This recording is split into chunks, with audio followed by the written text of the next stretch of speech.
Es un gusto tenerlos aquí para Alejo, para iniciar este recorrido por las universidades de América Latina en esta nueva versión del curso interinstitucional del Seminario de Educación Superior. Le damos la bienvenida a las 31 sedes que están participando. Yo no las veo, pero por ahí andan. Buenas tardes a todos. Muchas gracias por estar con nosotros. Y bueno, hoy corresponde a... Vamos a trabajar el caso de Argentina. Bueno, decir vamos es mucho porque lo va a trabajar la doctora Leticia Pogliagli, y ella nos va a hablar sobre el sistema de educación superior de ciencia y tecnología de Argentina, en especial el sistema universitario. Ese es el tema que ella va a trabajar hoy. ¿Quién es Leticia? Leticia es investigadora titular A de tiempo completo del Instituto de Investigaciones sobre la Universidad y la Educación y profesora de la Facultad de Ciencias Políticas y Sociales de la UNAM. También es miembro del Sistema Nacional de Investigadores, es integrante del Seminario de Educación Superior de la UNAM y realizó estudios de licenciatura en Relaciones de Trabajo en la Universidad de Buenos Aires, Argentina, de maestría en Desarrollo Local en la Universidad Nacional de General San Martín, también de Argentina, y es magíster en Desarrollo Económico y Local en la Universidad Autónoma de Madrid, y hizo el doctorado en Estudios Sociales por la Universidad Autónoma Metropolitana en la sede Iztapalapa. Se dedica a investigar el tema que trabaja, es el tema de las subjetividades, prácticas y conflictos de los estudiantes en la escuela y el de violencia social en el espacio escolar. Bueno, no me presenté, yo soy Susana García Salor, soy de Limas, de la UNAM, y también soy integrante del Seminario de Educación Superior. Dicho todo esto, le doy la palabra a Leticia para que empecemos la sesión de hoy.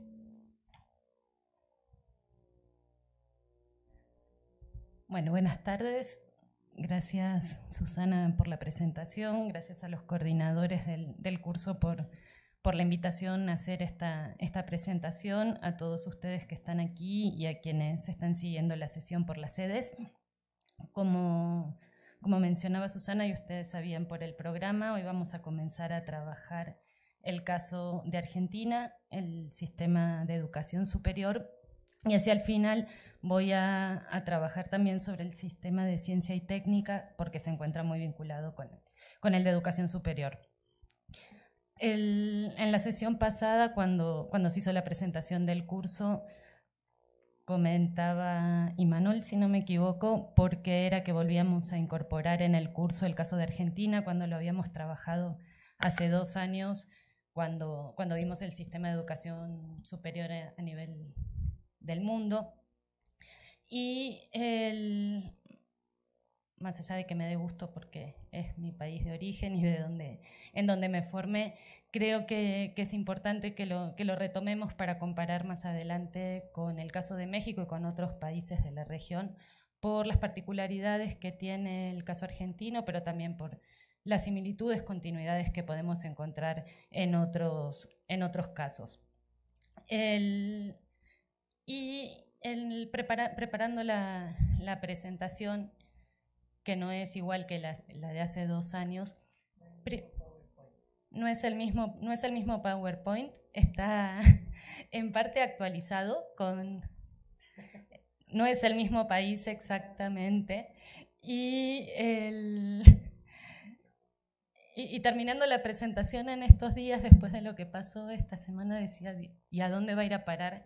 Ojalá lo veamos dentro de 2 años, a ver en qué estamos. Pero definitivamente hay cambios de 2 años para acá, sobre todo porque hace 2 años todavía no teníamos, en términos cuantitativos, muchos datos de qué era lo que estaba sucediendo, y hoy sí podemos podemos darnos cuenta de esos cambios y a lo mejor, ayer decía, si hacemos un suicidio colectivo, hacia dónde estamos yendo. Pero no todo es negativo.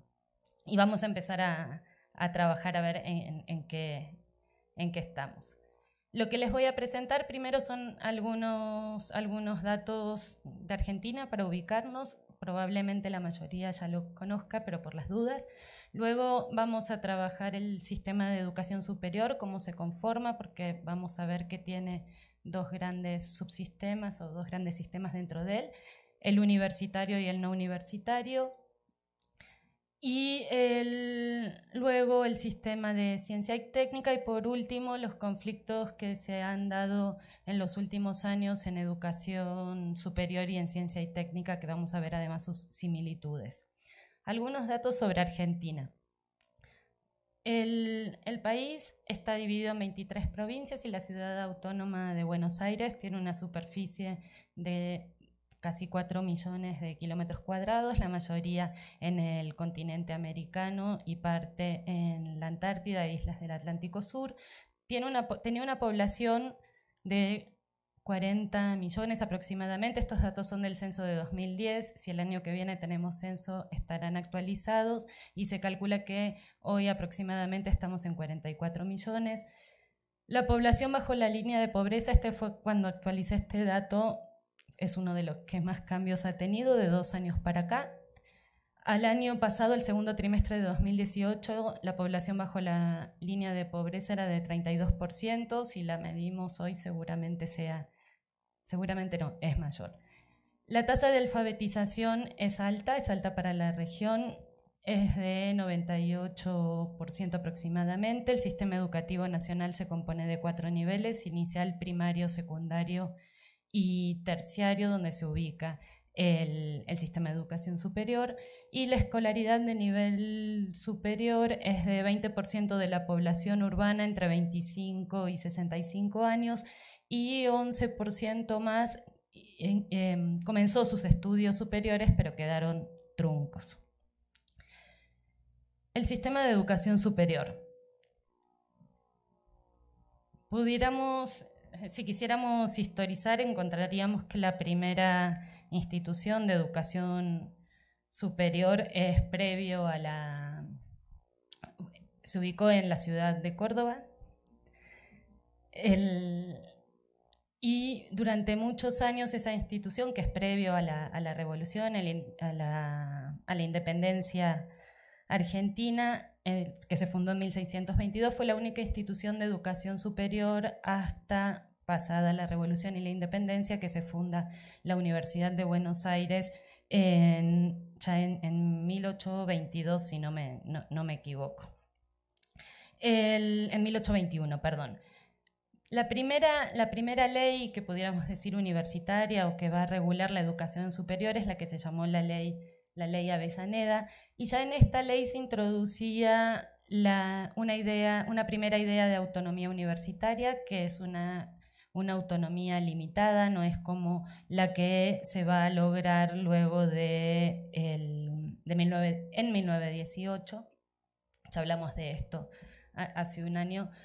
Si quisieran que habláramos algo sobre la autonomía y el movimiento reformista de la época, podemos verlo más adelante en las preguntas, pero ¿qué fue lo que introdujo la Universidad Reformista de 1918? Por un lado, se termina con la idea de Universidad Nacional y Liberal previa, y va a entrar en vigencia la autonomía universitaria y el cogobierno, que va a seguir hasta nuestros días con intermitencias, tanto durante gobiernos dictatoriales y con gobiernos democráticos que se sucedieron a lo largo del siglo XX. Otro hito o momento importante para la educación superior fue en 1949, cuando se garantiza la gratuidad de la educación superior. Esto se hizo lo hizo quien fue presidente 3 veces en Argentina, que fue Juan Domingo Perón, a través de un decreto. En 1994 se reformó la Constitución argentina, y en la Constitución se va a garantizar la autonomía de las universidades, y se va a definir qué es lo que se va a entender por autonomía académica, y esto va a ser retomado en el año 1995 cuando se sancione la Ley de Educación Superior, que es la que rige hasta nuestros días. ¿Qué se entiende por autonomía en la actualidad y a partir de 1995? La autonomía académica, científica y pedagógica, a la par que estatutaria, administrativa y financiera. Sin embargo, a pesar de que se sanciona esta autonomía y se le garantiza autonomía a las universidades públicas del país, la misma ley va a crear una serie de consejos y de instancias intermedias que de alguna manera van a regular qué es lo que sucede hacia adentro de las universidades, y es de especial importancia en este punto la creación de la CONEAU. La CONEAU es la Comisión Nacional de Evaluación Universitaria, que va a seguir los lineamientos que daba el Banco Mundial, y lo que va a hacer es la acreditación de carreras, sobre todo de posgrado, y la evaluación externa hacia las universidades.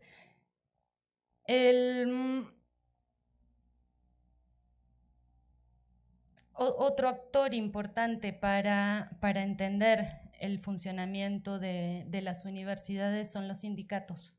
Los sindicatos, en primer lugar, no docentes, que sería del personal administrativo, del personal de base, que van a comenzar a crearse y a funcionar como siguen al día de hoy, a partir de la década de 1950, y los sindicatos de docentes que surgen hacia la década de 1970, pero luego de la vuelta a la democracia en 1980 es cuando se consolidan y van a ser un actor importante en el funcionamiento de las universidades. ¿Cómo se gobiernan las universidades? Como les decía, es un cogobierno entre cuerpos colegiados, podríamos decir, de docentes, de estudiantes y de graduados universitarios, y dependiendo de los estatutos y las regulaciones que se da cada una de las universidades en virtud de su autonomía, puede haber participación en los consejos superiores de facultades y hacia adentro de las carreras de otros actores, como pueden ser el personal administrativo, actores externos a la universidad, miembros de cámaras empresarias o de organizaciones sociales o incluso de los padres de familia. Dependiendo de las universidades pueden tener voz, pero no voto. En general, la representación es mayor de los profesores que de graduados y que de estudiantes, ya sea por el número de lugares que ocupan en estos órganos de toma de decisión, pero también porque representan a una menor cantidad de población, ¿no? Entonces, aunque fueran iguales, por ejemplo, en una junta de carrera pueden haber participación de 4 profesores, 4 estudiantes y 4 graduados, pero en términos de la representación, esos 4 profesores están representando una población más pequeña que los 4 representantes de estudiantes que representan a una población mayor. El sistema de educación superior, ¿cómo se estructura? Por un lado, tenemos la educación universitaria y por otro lado, la educación no universitaria. Estos dos grandes subsistemas, podríamos decir, están regulados por la Ley de Educación Superior, que les decía que rige desde 1995. Dentro del sistema universitario tenemos universidades e institutos universitarios, que las diferencia que las universidades trabajan en distintos campos de conocimiento y los institutos universitarios tienen carreras todas sobre una misma línea. En ambos tanto en universidades como en institutos universitarios. Hay instituciones públicas como privadas. Dentro de las públicas, la mayoría son instituciones nacionales y menos provinciales. En el caso de la educación no universitaria, tenemos institutos de formación docente, institutos de formación técnico-profesional e instituciones con ambos tipos de formación. Y dentro de cada uno de estos institutos tenemos tanto públicas, provinciales. La educación no universitaria no es nacional, sino que es provincial y de la Ciudad Autónoma de Buenos Aires, y tanto públicas como privadas. Las tasas de escolarización.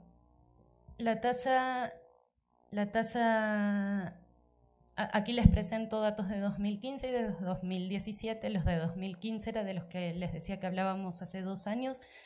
Podemos ver que tanto en la tasa neta universitaria como en la bruta de educación superior, los porcentajes aumentaron.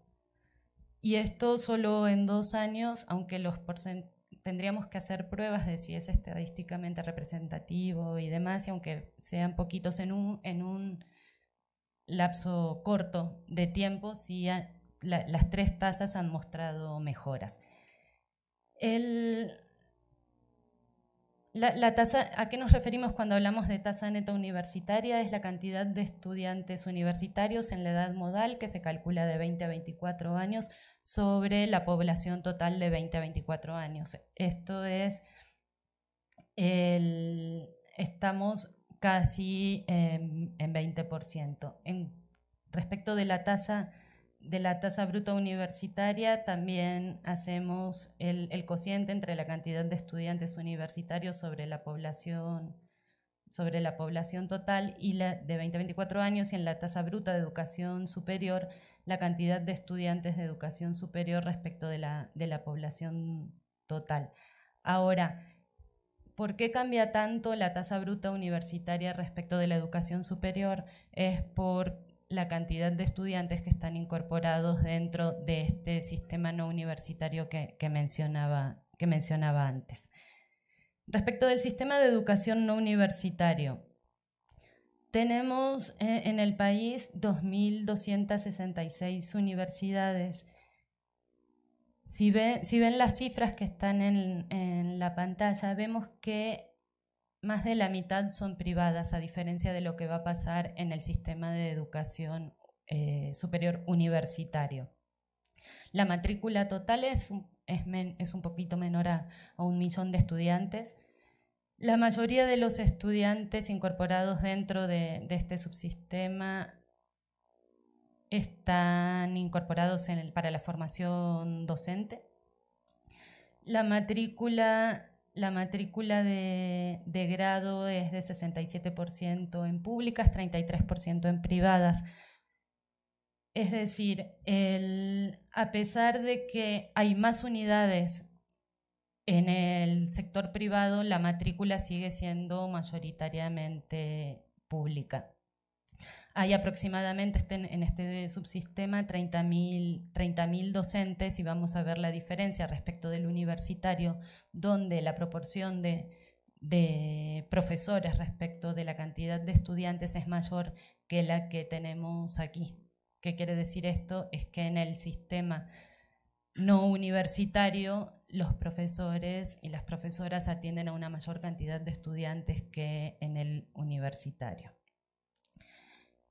El sistema de educación superior universitario, la imagen que pueden ver de fondo es la ciudad universitaria de la Universidad de Buenos Aires, en la que solamente hay 4 pabellones, pero de estos 4 solo 2 se destinan a enseñanza, uno para la Facultad de Arquitectura, Diseño y Urbanismo y el otro para ciencias exactas. La cobertura territorial de las instituciones de educación superior universitarias según sector de gestión. Los mapas que ustedes ven son del país. En celeste se encuentran las instituciones estatales y si ven hay una marca en cada una de las provincias, hay presencia de educación pública, superior, universitaria en todas las provincias del país, a diferencia de las instituciones privadas que se ubican en menos provincias y si viéramos la proporción de cómo están ubicadas, se concentran sobre todo en la ciudad de Buenos Aires y el área metropolitana de Buenos Aires y en las grandes ciudades. Sin embargo, hay algunas instituciones de educación superior que tienen que tienen cobertura en otras provincias a través de acuerdos con otras instituciones y en la última década a partir de la educación virtual a distancia. Si vemos la proporción de cantidad de si vemos la cantidad de instituciones de educación superior universitaria, podemos ver que la mayoría son universidades y los institutos universitarios son menos en cantidad. Tenemos en total 111 universidades y 20 institutos universitarios. Y la mayoría de las universidades, 57, son estatales nacionales, universidades autónomas nacionales, provinciales, estatales tenemos 4 y de gestión privada 49. Luego tenemos una institución extranjera y otra internacional. La universidad extranjera es la Universidad de Bolonia, la universidad internacional es Flaxo. En cuanto a los institutos universitarios, hay 4 nacionales, 1 provincial y 14 privados. Estos institutos universitarios son sobre todo especializados en ingenierías o en medicina. Si analizamos la evolución de la cantidad de instituciones universitarias, podemos ver que en los últimos 11 años crecieron bastante en cantidad. Quiere decir que se crearon nuevas instituciones de educación superior universitaria en los últimos años. Fíjense que las públicas eran 44 en 2006 y para 2017 tenemos 66. Y privadas teníamos en 2006 54 y para 2017 tenemos 65. En total tenemos 131 instituciones de educación superior universitaria. Ahora, si bien la cantidad de instituciones de educación superior privadas no es un número menor, en general tienen un tamaño menor que el que tienen las universidades públicas. Las universidades las podemos clasificar por su tamaño, las pequeñas hasta 10.000 estudiantes, las medianas entre 10.000 y 50.000 estudiantes y las grandes de más de 50.000 estudiantes. Si vemos en la gráfica, del total de instituciones universitarias privadas, 78% eran pequeñas, mientras que en el sector público pequeñas solo tenemos 36%. Las universidades de nueva creación que les comentaba que se hicieron en el último periodo, no solo de 2006, sino que había comenzado desde la década del 90 una tendencia a la creación de nuevas instituciones de educación superior. Tendieron a instalarse, por un lado, en algunas zonas del área metropolitana de Buenos Aires más desfavorecidas y donde el acceso de la población a la educación superior era más limitado, por un lado, y por el otro lado, por un proceso de interiorización, esto es de instalación de universidades en las diferentes provincias del país. Había algunas que no tenían instituciones de educación superior. Algunos investigadores y ustedes tienen la bibliografía de apoyo, identifican 2 grandes tendencias en la creación de estas nuevas universidades. Por un lado, en un primer periodo que se extiende de 1991 a 2002, donde hay una tendencia privatista, esto es que la cantidad de instituciones de educación superior que se crearon fueron más las privadas que las públicas, y se crearon públicas, pero en cantidad fueron mayor las privadas. Y de 2003 a 2015 se da una suerte de diversificación mixta, que lo llaman. Esto es que se crean tanto universidades públicas como privadas, y algunas privadas con algunas características particulares.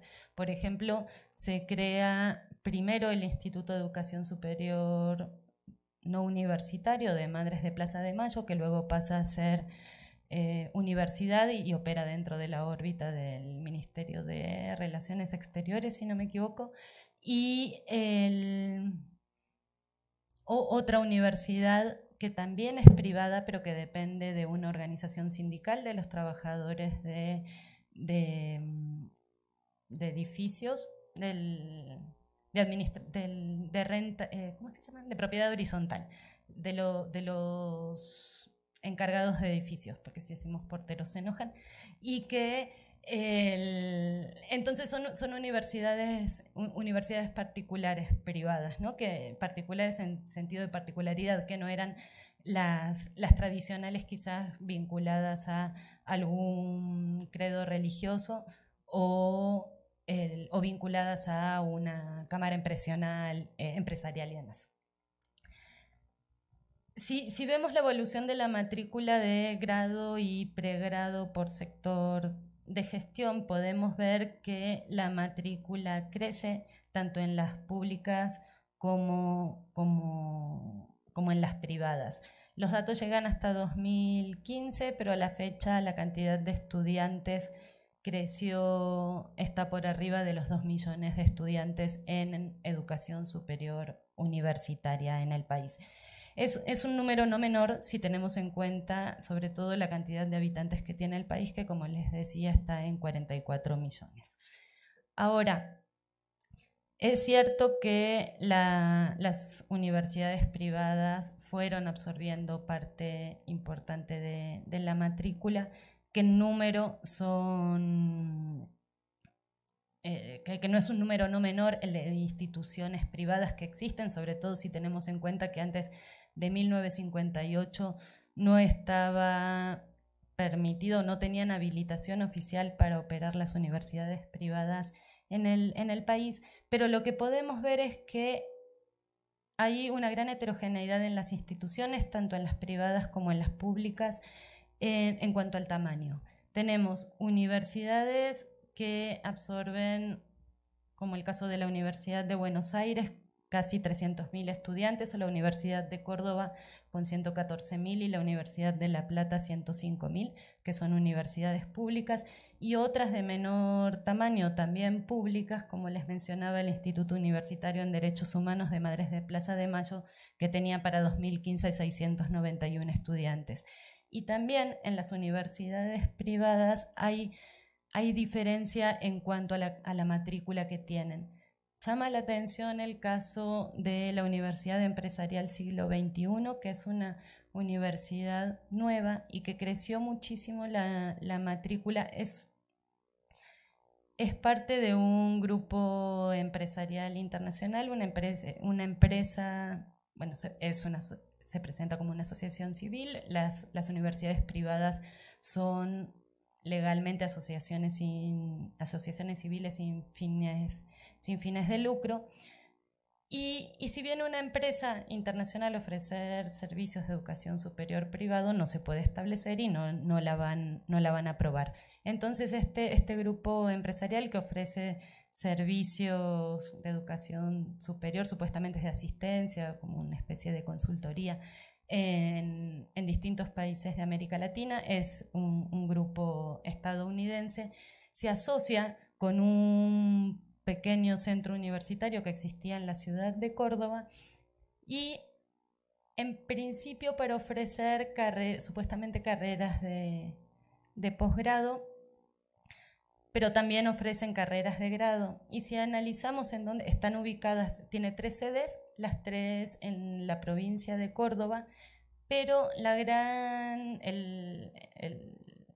el mayor número de estudiantes que tienen no son de la provincia de Córdoba, sino que son estudiantes en línea, ¿sí? que acceden de forma remota, ya sea en línea o por las alianzas que hicieron con distintos centros educativos del país, y entonces ofrecen las carreras en distintas partes del país.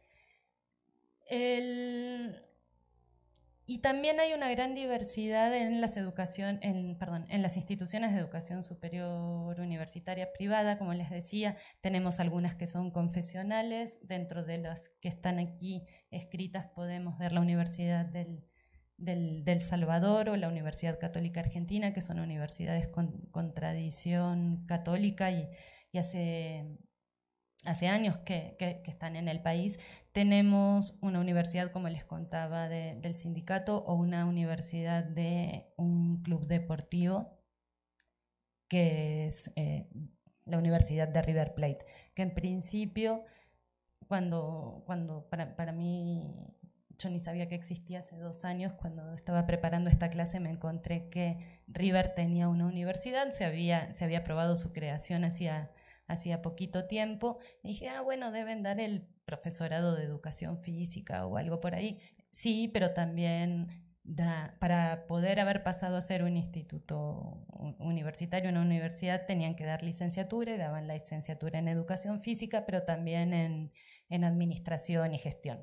Las carreras que se dan en el país en general, y sobre todo en las privadas, tienen un perfil profesionalista, y el caso de River no era la excepción. Otro punto importante en los últimos años es el crecimiento de la matrícula de posgrado. Hace años se había identificado que había pocos doctores y pocos maestros en el país, y se dio un impulso a los estudios de posgrado. Creció en buena medida por la oferta privada y por los estudios en el sector privado. Si vemos los números de matrícula en el sector público entre 2015 y 2017, vemos que la matrícula decrece. Puede obedecer a la reducción de becas, de estudios de posgrado, pero esta reducción de becas no permitiría explicar la diferencia de casi 3.000 y pico de estudiantes en la matrícula de posgrado en el país. Sí puede estar operando también aquí la situación económica que se está viviendo, y que quienes iban a hacer estudios de posgrado no puedan realizarlos en este momento. Uno de los grandes problemas que tiene el sistema de educación superior en Argentina son las bajas tasas de egreso, o relativamente bajas. Si vemos a 2017, la tasa de egreso en educación pública era de 27.3% y de privadas en 35.6%. La educación privada entonces está mostrando tasas más altas de egreso, pero comparando 2015 con 2017 bajó y más de 4 puntos la tasa de egreso de privadas, pero a pesar de ser menor la tasa de egreso de pública respecto de la privada, sí es el sector público el que está dando la mayor cantidad de egresados del país por la matrícula más alta que tiene el sector público.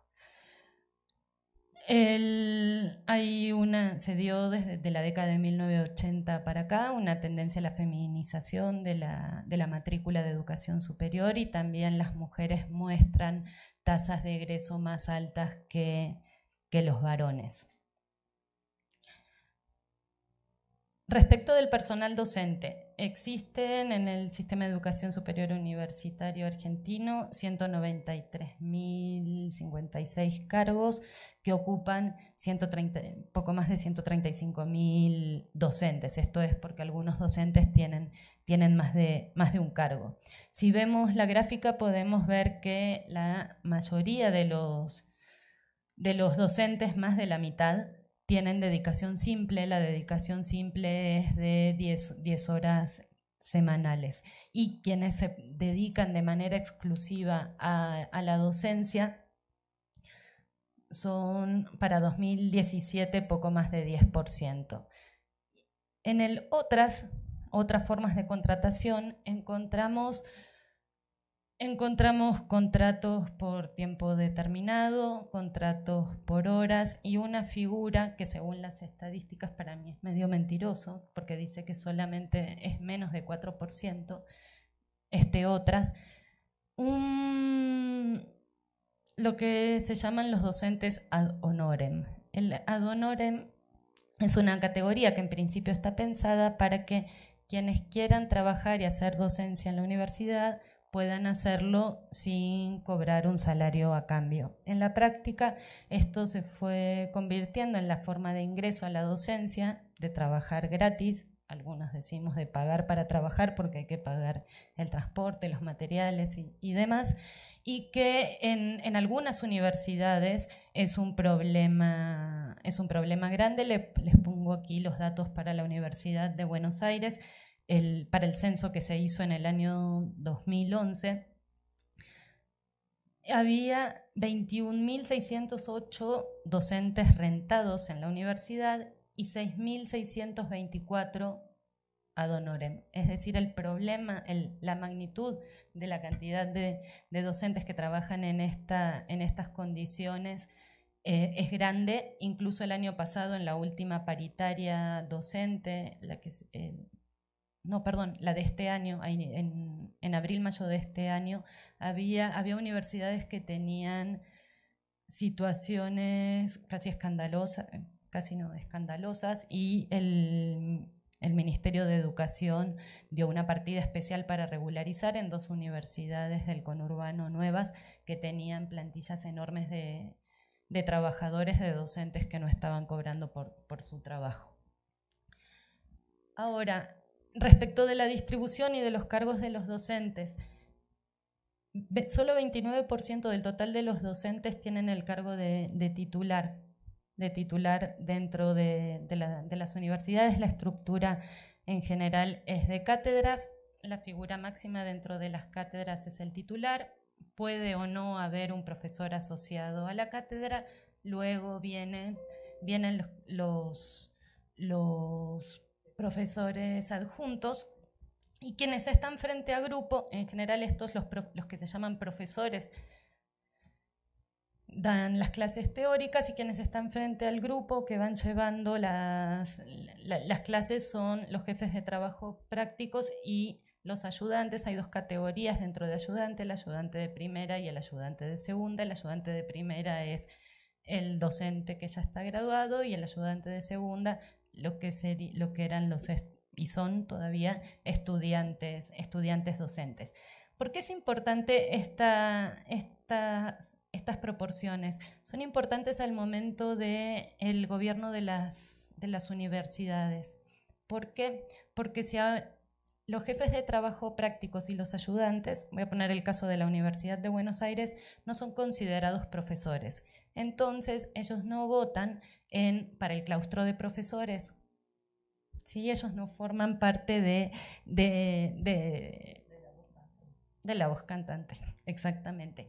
¿Pueden votar? Sí, pueden votar en el claustro de graduados, incluso si no son graduados de la carrera por la que van a votar. Y entonces estos cargos, muchas veces, como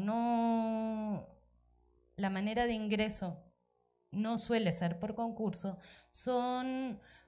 pueden ser manipulados, o suelen ser manipulados muchas veces por las direcciones de las carreras o de las facultades para después tener votos a favor.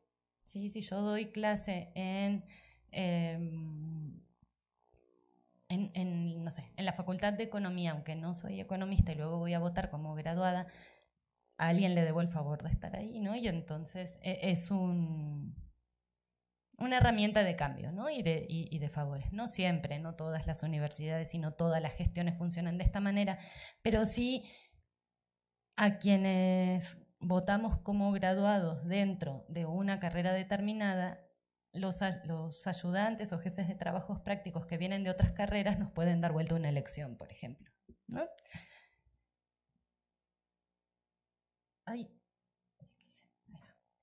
Bueno, ¿cómo se financia el sistema de educación superior? El público.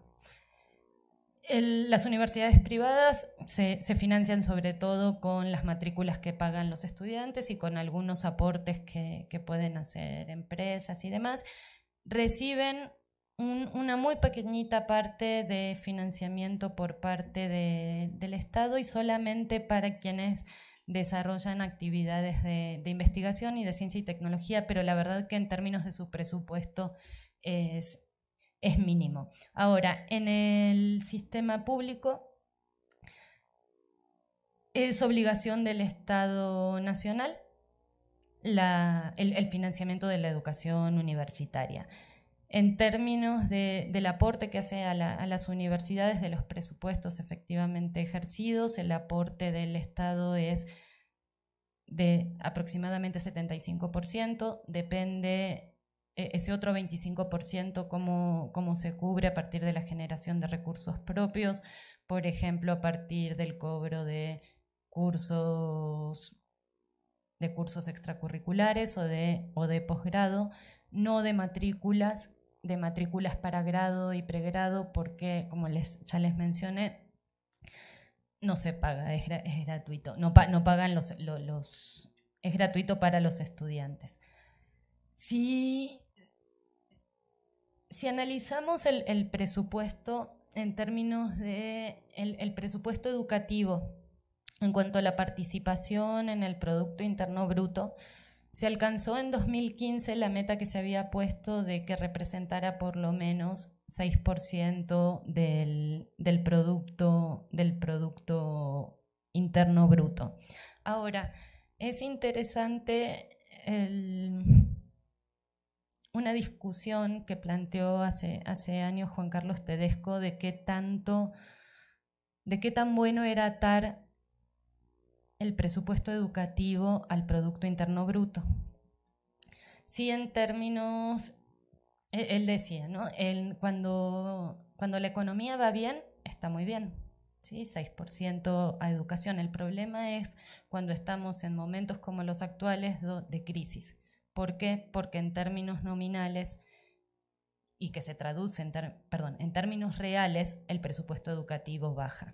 Si nosotros, ayer cuando analizaba a cómo estaba al día de hoy, era imposible de verlo, pero lo que se había presupuestado para 2019 ya había bajado de 6% para el total del sistema educativo, ¿no? Y está en 5.59%, mientras que para el pago de deuda se destinan más de 17 puntos del Producto Interno Bruto, y ahí era cuando decía, si hacemos el suicidio colectivo de hacia dónde vamos. Si analizamos en términos nominales, por la devaluación que está llevando el país desde hace años, para este año se prevé por lo menos inflación de 50%. Si analizáramos en términos nominales, sí, todos los años se destina más dinero a educación, pero en términos reales, durante los últimos 4 años, que son los 4 años que lleva el último gobierno, viene decreciendo. En 2017 aumentó en términos reales, pero comenzó a bajar en 2018 y en 2019 tuvo una caída más importante. En cuanto a la evolución del presupuesto universitario, acá pasa algo particular. Si bien el presupuesto educativo baja, en el sistema de educación superior y sobre todo para el universitario es muy difícil de ajustar. ¿Por qué? Porque la mayor parte del presupuesto, el presupuesto del Estado que se destina a educación superior es para el pago de salarios. Entonces hay una rigidez que no permite achicar demasiado. ¿Por dónde se achicó? Se achicó por becas, que lo vamos a ver un poquito más adelante. Pero la reducción del presupuesto, si analizamos en la composición del presupuesto educativo, ¿por dónde se recortó? Se recortó. En educación superior se mantiene estable, en el único que apenas crece es en evaluación, y se reduce en todo el resto de las partidas en todo el resto de las partidas. En cuanto a las becas en la gráfica van a ver que solo figuran desde el año 2018. Hubo un gran programa de becas para estudiantes entre 18 y 24 años, que previo al año 2018 se entregaban desde el ANSES. El ANSES es la Administración Nacional de Seguridad Social, que está en la órbita del Ministerio de Trabajo, no de Educación, y en 2018 se pasó de la órbita del ANSES a Educación, se redujo el número de becas. Si bien en términos nominales aumentó un poquito el dinero que se daba a los estudiantes, en términos reales para los estudiantes también bajó, a la vez que se eliminó el pago en los meses en que no hay clases, ¿no? Y entonces se redujo de 12 meses a 10 meses el pago de la beca, y se establecieron controles más mensuales de asistencia, cuando antes se hacían al final del semestre, pero en todo caso lo que podemos ver es la caída que hubo entre 2018 y 2019 en las becas. De las becas que había antes de 2016 a la actualidad, se redujeron prácticamente a la mitad. Respecto al Sistema Nacional de Ciencia y Técnica, todo lo que hablamos aquí de las universidades tiene que ver con enseñanza, y nosotros sabemos que las universidades tienen 3 funciones sustantivas, que son la enseñanza, la investigación y la extensión.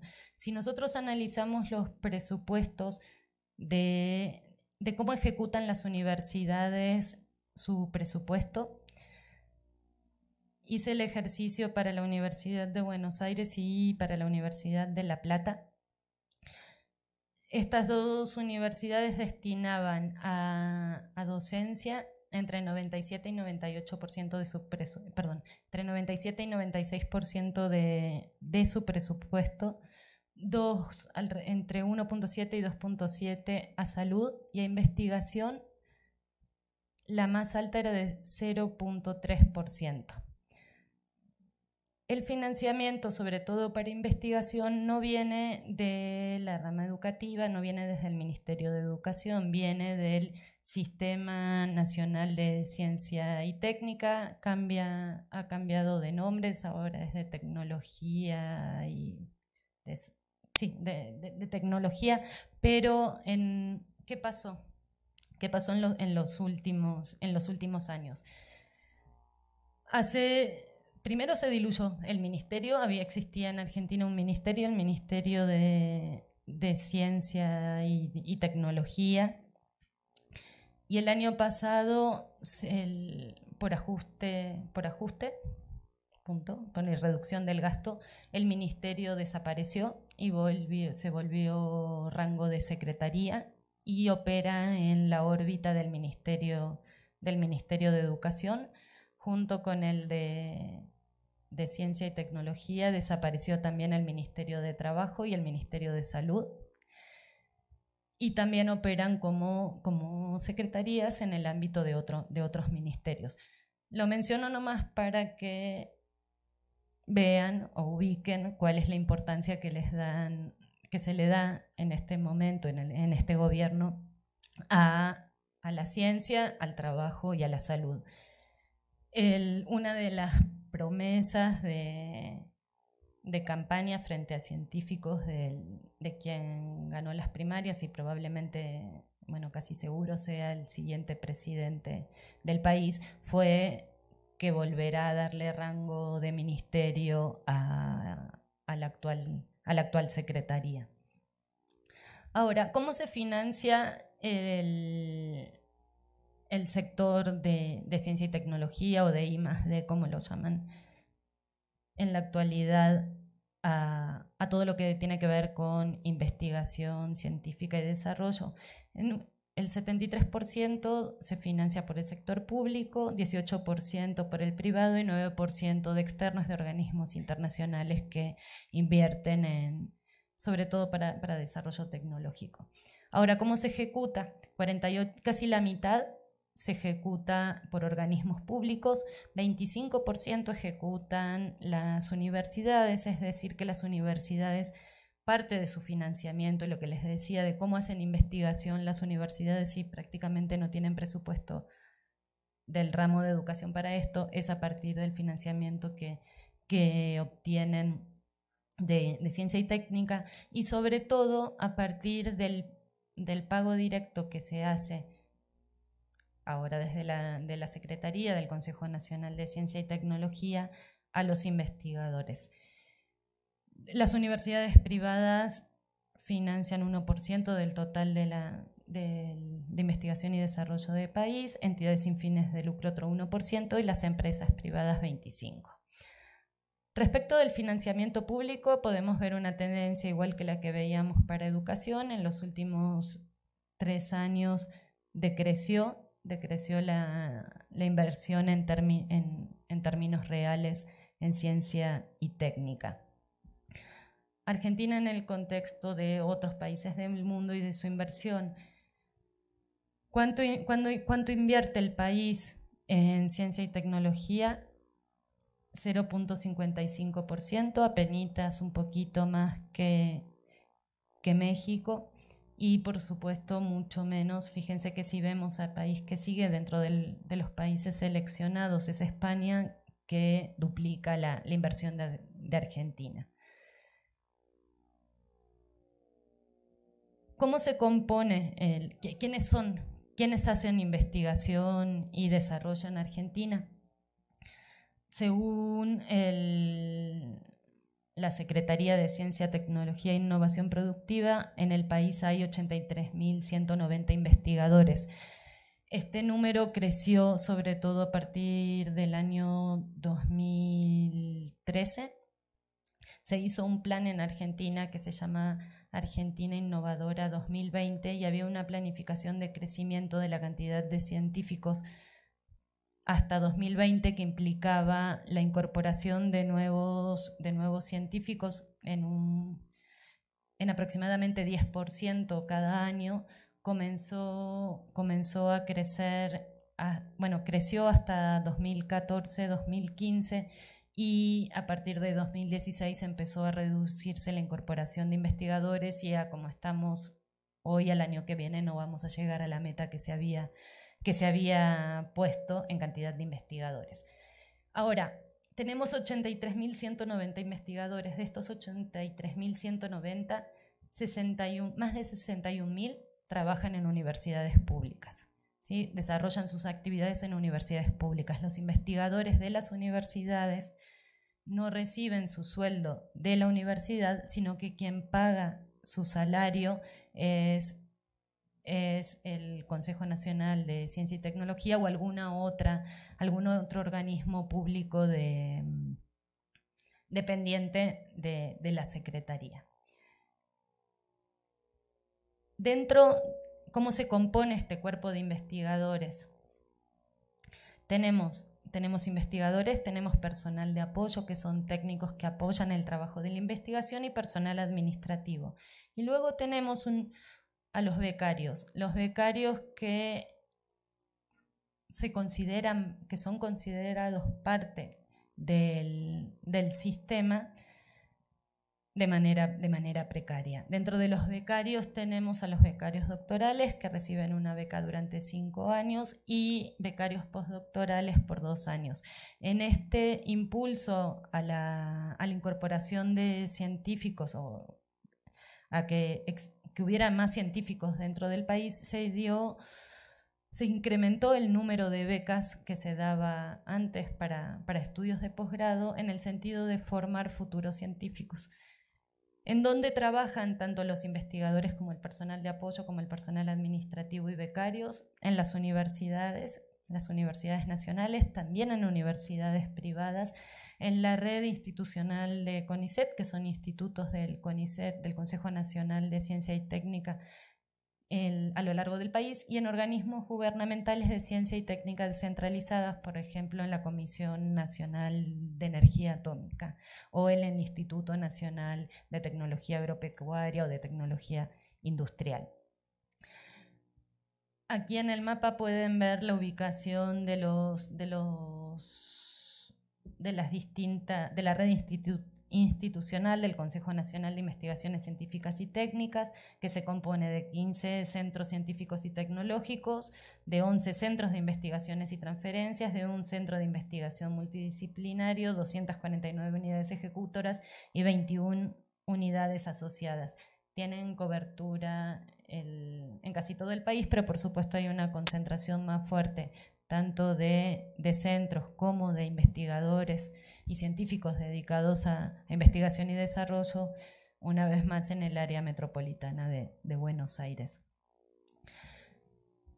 Les decía que teníamos 4 categorías de trabajadores de ciencia y técnica, investigadores, personal de apoyo y personal administrativo y becarios. Fíjense que la cantidad de becarios, la proporción de becarios es mayor incluso que la cantidad de investigadores. Si estos datos eran para 2017. Es decir, que había 11.017 personas trabajando para el CONICET en condiciones diferenciales. Por supuesto que están en formación, muchos de ellos, sobre los doctores, los postdoctores todavía no llegan a incorporarse como investigadores. Bueno, ahora vamos a ir a eso. ¿Cómo se ingresa al sistema? ¿Cómo uno llega a ser investigador del Consejo? A través de una evaluación. Se presenta un proyecto de investigación, más todos los requisitos que se imponen. Por supuesto que hay que haber terminado el doctorado y cada vez es más difícil ingresar si no se cumplieron los 2 años además de postdoctorado. Y se pasa por 2 evaluaciones, por 2 instancias de evaluación. Y si uno obtiene recomendación favorable de estas 2 instancias de evaluación de pares, puede ser, en principio, ingresaría a trabajar al CONICET en la categoría más, en la primera categoría, ¿no? A no ser que uno se postule porque venga con una trayectoria mayor a una categoría más alta.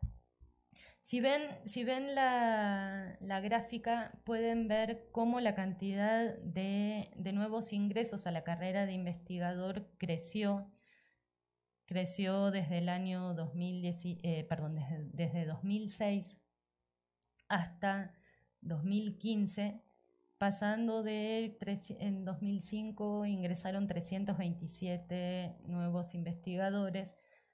El pico fue en 2014 con 957, decreció un poquito en 2015 a 943, casi que se triplicó la cantidad de ingresos por año hasta 2016, en donde se redujo a 502. 2017 ingresaron 600 y para 2017 ingresaron solo 450 nuevos investigadores y se prevé que este número se sostenga de aquí en adelante. Bueno, es lo que para el año que viene, por lo menos, que mientras dura la convocatoria actual.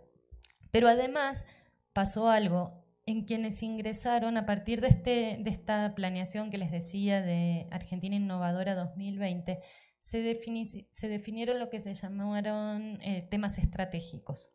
Y entonces la mitad de quienes están ingresando ahora a la carrera de investigador están ingresando a través de estos temas estratégicos. Fue bastante criticada esta decisión de que la mitad ingresaran de esta manera porque iba en detrimento del desarrollo de la ciencia básica. En la práctica también está sucediendo que quienes quieren ingresar a la carrera de investigador están viendo cómo ajustan sus proyectos de investigador para ingresar por temas estratégicos, para solo competir entre los que se presentan en temas estratégicos y no contra el mundo. Esto llevó a un conflicto fuerte en ciencia y técnica porque a partir de la reducción presupuestaria, por un lado se dio la depreciación salarial de quienes forman parte del sistema, asimismo de las becas que no se incrementaron acompañando a la inflación.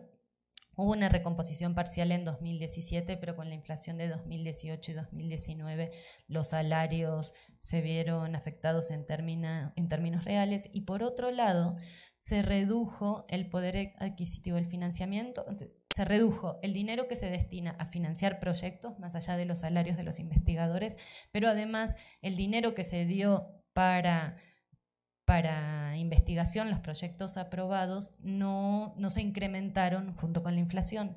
Entonces el dinero que yo tenía, si tenía 100, ojalá 100.000, 30.000 pesos el año pasado para investigar, este año con una inflación de 50%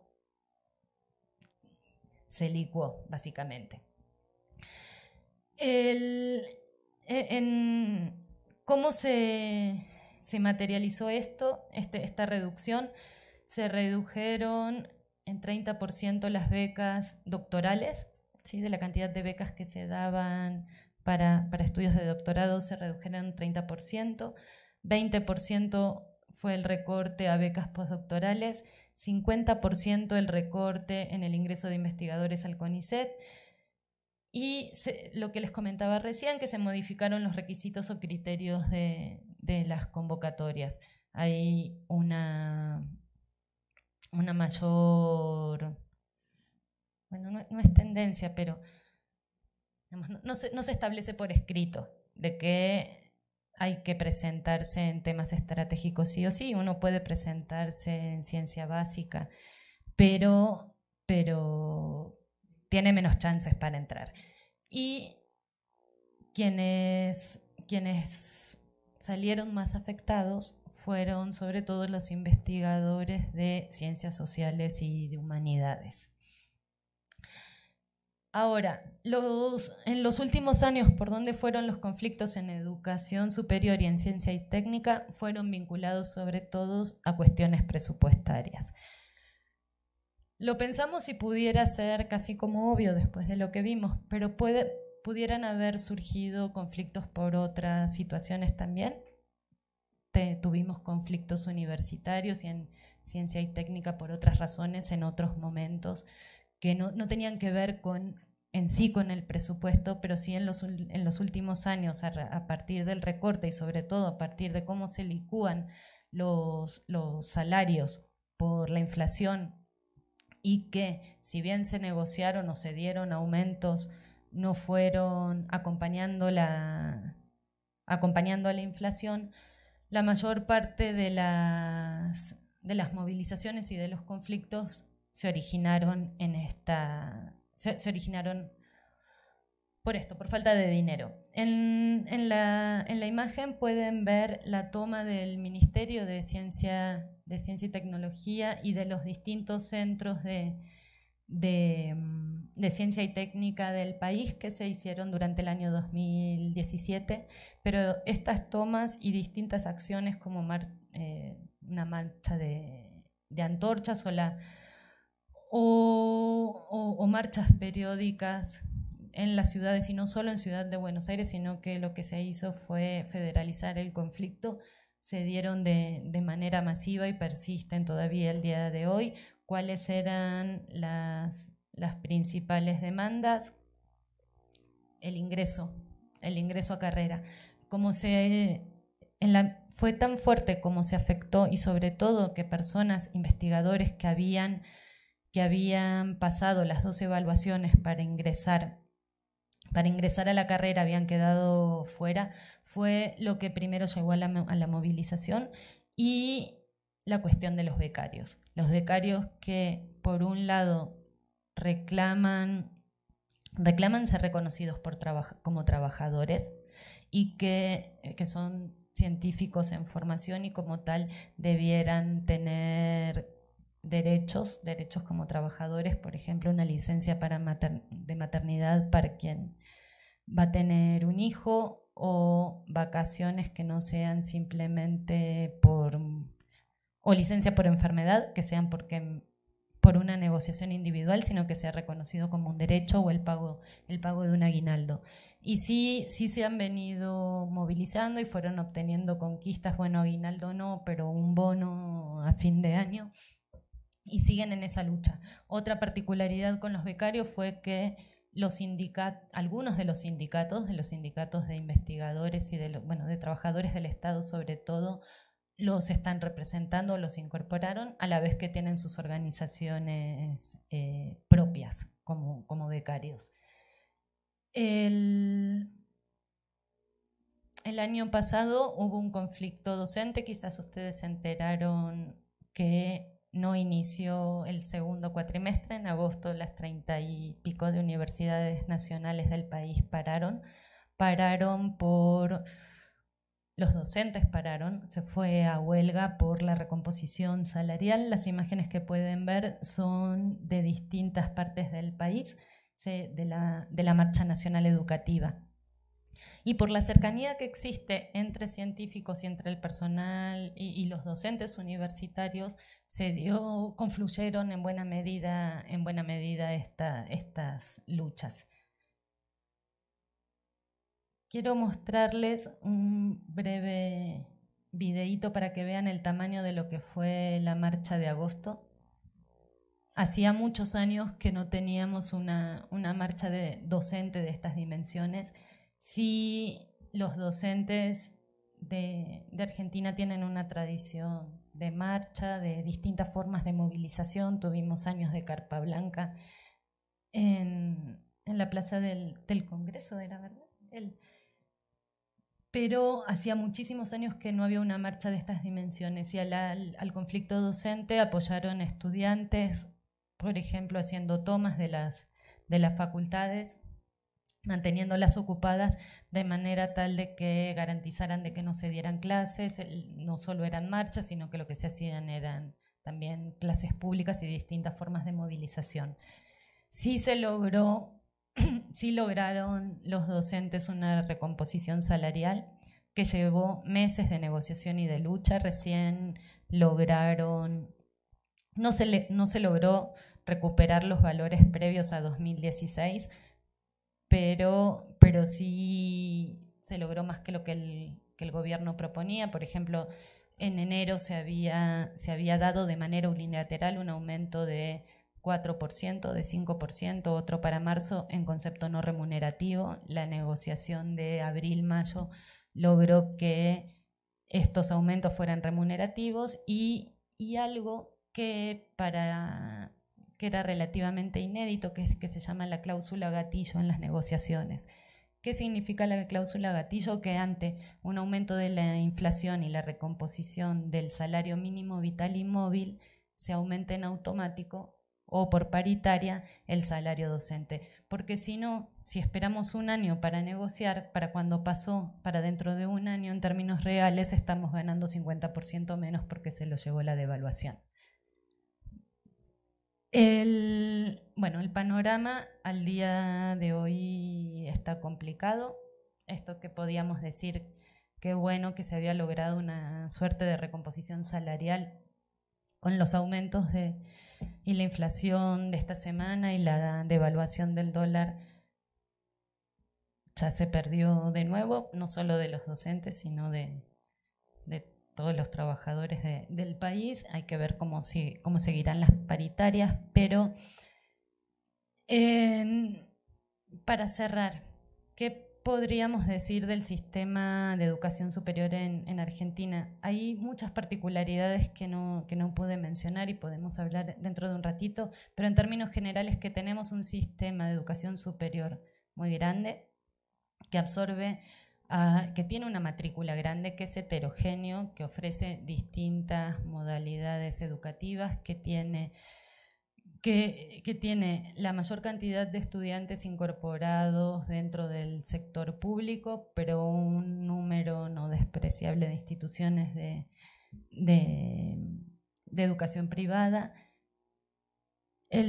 Uno de los problemas principales que tiene es el de la permanencia y del egreso de los estudiantes, que se vio que es un problema histórico dentro del sistema, pero que a partir de la creación de nuevas universidades y del ingreso de estudiantes nuevos que no venían de una tradición de familias que hubieran pasado por educación superior y que compuestas las matrículas por muchos estudiantes que no son estudiantes de tiempo completo y que sus condiciones de estudio no son mejores, le imprime desafíos particulares a estas universidades de realizar un acompañamiento particular, de realización de tutorías, de apoyos que se vuelven muy difíciles de sostener en momentos cuando el presupuesto baja aún más. Hay una tendencia al acortamiento de las carreras y a la flexibilización de los planes de estudio y al fomento de las especializaciones, de maestrías y desarrollos de doctorados. Un problema que tienen las universidades es que el desarrollo de la investigación está supeditado a las decisiones nacionales en ciencia y técnica. Sí, el no tener presupuesto y un cuerpo propio, además de investigadores, limita de alguna manera el desarrollo de la investigación dentro de las instituciones y que, por lo menos en los últimos 5 años, el gran problema en las universidades y en ciencia y técnica es el presupuestal. Bueno, aquí dejaría. Les agradezco su atención y seguramente tengan muchas dudas porque fui rápido hablando sobre distintos temas, pero seguimos. Gracias.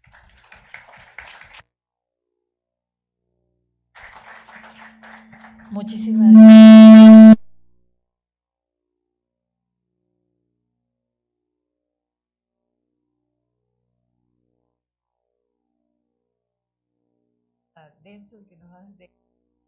Y para pensar en esta visión comparativa, pues algunas cosas hay como semejanzas para el caso mexicano, pero en términos estructurales hay diferencias bastante marcadas.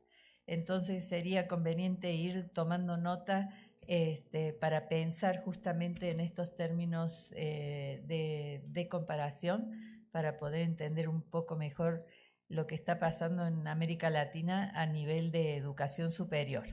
Bueno, yo los invito ahora a hacer un descanso de unos 10-15 minutos y después seguiremos con la ronda de preguntas, tanto para las sedes como para aquí los que están presentes hoy en esta sesión.